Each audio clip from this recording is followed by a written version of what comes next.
A bill in the U.S. Senate Foreign Appropriations Committee says Kenya's history of human rights abuse is alarming and must be addressed. Alex Pena reports from Nairobi. U.S. lawmakers are asking for an end to funding for Kenyan military and police after allegations of human rights abuses by its soldiers. The legislators are seeking to do that through a bill in the Senate Appropriations Committee. They have also asked Secretary of State Hillary Clinton to ensure that no training, equipment, or any other assistance is provided for Kenyan Defense Forces and police who are alleged to have violated human rights.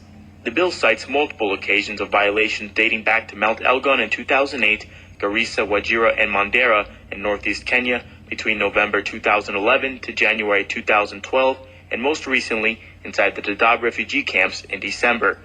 The proposed Senate action follows a report from the Human Rights Watch, which says that in 2008, government troops joined guerrilla forces in Mount Elgon, committing murder, torture, and rape.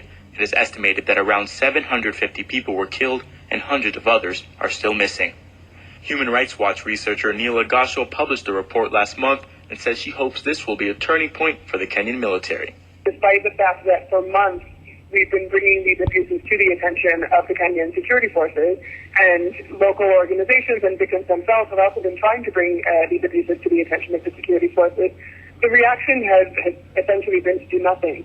And so we're hoping that perhaps the indication that the U.S. Senate is looking at what's happening is going to motivate the Kenyan authorities to act, to investigate what has happened, and to hold accountable the particular military and police officers who are responsible. The Kenyan military will not comment on the actual bill, but Colonel Cyrus Oguna, spokesperson for the Kenyan Defense Forces, says Kenya's relationship with the United States is very important. We have a historical relationship with the U.S. for a long time, so I cannot say exactly that it is so much, but I know that our relations with the United States has been very warm and cordial, and we have a lot of, in common, a lot of interest in common. The committee is now asking the Secretary of State to submit a report on any steps taken by the Kenyan government to conduct thorough, credible investigations of the human rights violations to identify any military units involved. The bill, which will set the United States budget for next year's foreign military funding and assistance, needs to pass through the U.S. Senate and House of Representatives later this year before any actions can be taken. Alex Pena for VOA News, Nairobi.